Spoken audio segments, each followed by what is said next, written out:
Pramugari melepas sepatu hak tingginya. Aduk kopi penumpang. Kemudian dengan lembut keluarkan untuk melayani para tamu. Tanpa diduga, wanita itu sudah tahu. Dorong cangkir kopi yang tumpah ke atasnya. Tamu itu adalah putri kerajaan Thailand. Garis keturunan kerajaan. Baru-baru ini bercerai dari pangeran. Begitu dia naik ke pesawat, sang putri menatap pramugari itu dengan pandangan bermusuhan. Minta saja dia untuk melayani dia dengan nama. Bukan hanya sengaja menumpahkan kopi ke pramugari. Dia juga mengucapkan kata-kata yang sangat sulit. Ratu mencoba membuat masalah lagi. Ingin makan makanan pramugari. Karena sang ratu alergi udang. Pramugari harus mengambil udang satu persatu. Tapi tak disangka, sang putri masih alergi. Berlari ke toilet muntah terus-menerus. Saat ini, pramugari melihat ke kursi. Ada banyak foto mesra dirinya dan sang pangeran di atasnya. Dia dengan gugup melihat ke belakang. Kemudian melihat bahwa sang putri sedang menatap saya dengan tatapan sinis. Pramugari ketakutan. Buru-buru memutar matanya dan lari. Tidak lama kemudian, sang putri harus dirawat di rumah sakit karena reaksi alergi yang parah. Tak disangka, keesokan harinya, televisi melaporkan kematian mendadak sang putri. Tubuh sang putri dibawa kembali ke negara dengan pesawat. Seluruh tubuh ditutupi dengan kain putih. Diikat ke kursi dengan sabuk pengaman. Para pramugari harus berjaga sepanjang malam. Pesawat lepas landas belum lama ini. Lalu ada badai, goncangan hebat. Tubuh tiba-tiba jatuh. Geser menuju kursi petugas.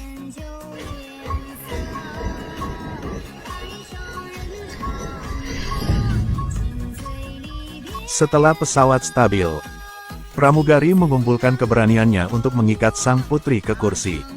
Kemudian duduk seolah-olah tidak terjadi apa-apa. Pramugari kemudian bersandar di kursi dan tertidur. Tapi saat bangun, kemudian dia menemukan bahwa sang putri ada di tangannya. Pramugari yang ketakutan terbangun dari mimpi buruk. Setelah menenangkan diri, dia pergi untuk menuangkan segelas air untuk mendinginkan. Tiba-tiba bayangan hitam lewat di belakang. Pramugari mengikuti bayangan itu ke kabin. Tubuh permaisuri telah menghilang. Dia dengan cepat melaporkan situasinya kepada pilot. Tapi kapten tidak percaya hantu. Setelah itu, terdengar suara batuk yang keras di toilet.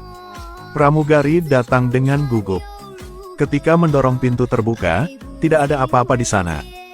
Detik berikutnya, pesawat mulai bergoyang hebat. Pintu toilet langsung tertutup. Tidak ada yang bisa dibuka. Tiba-tiba, batuk kering terdengar dari belakang lehernya. Nyonya rumah tidak berani menoleh. Masih menggedor pintu dengan liar. Suara batuk itu semakin dekat dan dekat. Berada tepat di samping telinganya. Tepat detik terakhir, pelayan baru saja membuka pintu. Sang putri di kejauhan masih perlahan mendekat. Tiba-tiba, pelayan itu tidak tahan lagi. Dia menurunkan palunya, hancurkan jendela dan lompat keluar. Pilot mengira dia gila. Dia dengan cepat menghentikannya dan mengikatnya ke kursi.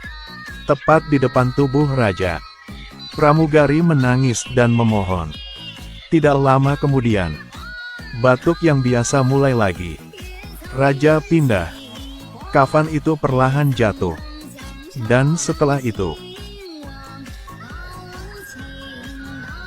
setelah pesawat mendarat, staf datang ke kompartemen belakang. Lalu melihat pramugari menggenggam tangannya. Membungkul di depan sang putri, kepalanya ditekuk ke belakang. Dilanjutkan dengan cerita kedua, orang di tengah. 3 pria sedang tidur di tenda. Tapi posturnya berbentuk segitiga. Tidak ada yang berani langsung tidur. Karena tadi malam mereka berempat. Pada saat itu, mereka menganggur tanpa melakukan apa-apa. Dan saling menceritakan kisah hantu di tengah malam. Katakan itu saat berkemah di hutan.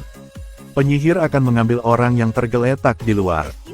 Di sisi jauh tidak begitu percaya. Dia mengatakan jika saya berubah menjadi hantu, Orang di tengah akan menjadi yang berikutnya mati bersamanya. Keesokan harinya, semua orang pergi berlayar bersama. Tak disangka, di tengah jalan ditemui arus deras. Keempatnya jatuh ke air. Akhirnya mereka bertiga sampai di darat. Hanya E yang tidak terlihat. Mereka mencari dengan sia-sia. Harus kembali ke tenda untuk beristirahat. Saat tidur, hanya memikirkan apa yang dikatakan E. Tak satu pun dari mereka berani tidur di tengah. Jadi harus menanggung bau kaki busuk. Tidur dalam segitiga. Tidak lama kemudian, mereka mendengar suara-suara di luar. Melangkah keluar dan lihat. Ternyata E sudah kembali. Saudaranya basah kuyup dan tidak mengatakan sepatah kata pun.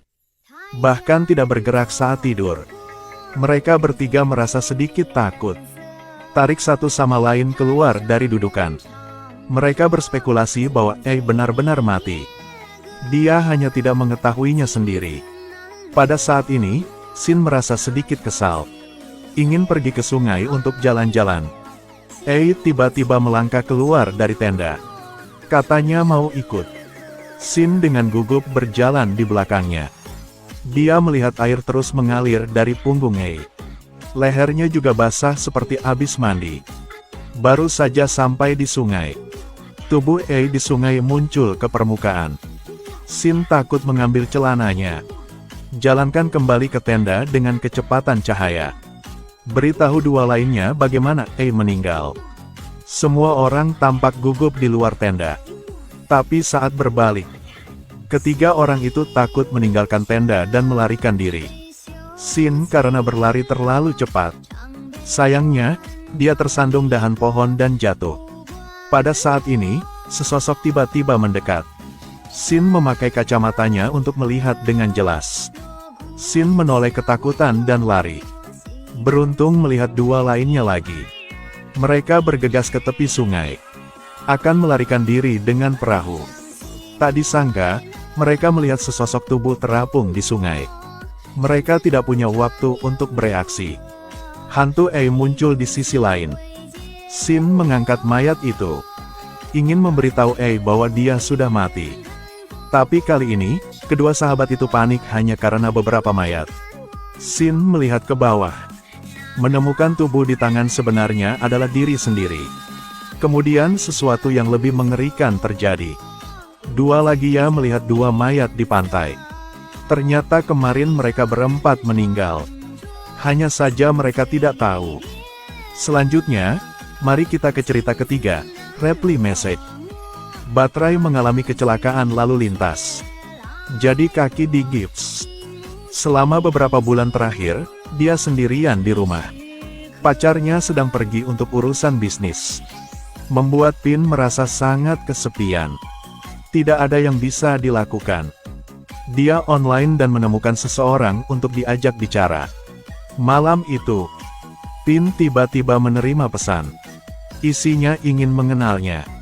Awalnya dia tidak terlalu peduli. Tapi tidak lama kemudian, telepon berdering lagi. Pihak lain mengatakan dia hanya ingin berbicara. Jangan terlalu dingin. Pin ada di rumah selama beberapa bulan, jadi itu juga menjadi misteri. Jadi dia mengirim SMS bolak-balik dengan orang itu. Ketika tahu lawannya adalah laki-laki, Pin senang geli. Keduanya terus berkirim pesan sampai tengah malam. Besok pagi, Pin panggilan ke nomor lawan. Tapi tidak bisa terhubung. Sampai malam, Pin menerima SMS dari pria itu lagi. Dia mengatakan dia telah berada di satu tempat selama 100 hari. Jadi merasa sangat kesepian. Pin seperti menemukan belahan jiwa. Semakin banyak mengobrol, semakin baik perasaannya. Tidak lama kemudian, saatnya bertukar foto satu sama lain. Pin membelai rambut dengan rapi. Mengambil gambar dan mengirimkannya kepadanya. Tapi foto yang dia kirimkan kembali. Sudut lain dari fotonya sendiri. Pin mengira dia bercanda. Tapi dia bilang dia ada di foto. Baru saja selesai berfoto dengannya. Pin stres melihat-lihat. Tentunya tidak ada orang lain yang bisa membuatnya merasa lebih aman. Tapi saat dia online, tidak sengaja membaca berita menakutkan. Seorang pria telah mati selama 100 hari. Keluarganya tidak ingin dia sendirian. Ponsel harus dikubur di peti mati, agar dia tetap berhubungan dengan keluarganya. Pin mengeluarkan ponselnya dan membaca pesan itu lagi. Melihat pria itu berkata berbaring diam selama 100 hari terlalu sepi. Dia tiba-tiba merasakan hawa dingin di punggungnya. Baterai diamati dengan cermat di sekitar ruangan. Tiba-tiba setelah itu, karena ketidaknyamanan kaki gips, Pin kembali ke penggaris untuk mengeluarkan telepon. Tapi saat kembali, kemudian telepon tepat di depan. Pin tidak sempat panik. Kemudian menerima pesan dari pria itu. Dia tidak berani membaca. Segera matikan telepon dan buang ke samping. Tapi ponsel itu bergetar lagi. Pin dengan penasaran mengangkat telepon itu. Isi pesannya adalah, "Jangan matikan telepon." Sementara Pin ketakutan dan tidak tahu harus berbuat apa. Kemudian sebuah pesan masuk. Orang ini mengatakan dia ada di bawah. Akan mengunjunginya sekarang. Pin merangkak ke balkon. Tidak ada seorang pun di bawah. Tapi untuk keselamatan, dia masih mengunci pintu hanya untuk memastikan. Tapi tepat setelah itu, lampu di ruangan itu tiba-tiba padam. Pihak lain mengirim SMS lagi. Katanya dia ada di rumah. Pin pegang ponsel. Lihatlah siluet musuh di mana-mana. Tiba-tiba, pada saat Pin mati, dia masih tidak tahu kenapa. Pria itu menyakiti dia lagi. Pada 100 hari yang lalu, pria itu menerima kabar putus dari pacarnya. Untuk sesaat, dia tidak bisa berpikir, dan bergegas menyusuri jalan. Langsung ke taksi tempat Pin duduk. Mobil tidak sempat mengelak, berguling-guling di langit. Itu sebabnya kaki Pin patah. Orang mati itu jatuh di sampingnya. Mata itu menatapnya. Tak disangka, ketika dia meninggal, dia jatuh cinta dengan gadis Pin ini. Dunia lain juga ingin dia pergi bersamanya. Saya melihat ini. Pria ini sangat tidak sopan. Gara-gara kakinya patah duduk di satu tempat selama 100 hari. Pada akhirnya, karena dialah hidupnya tidak ada lagi.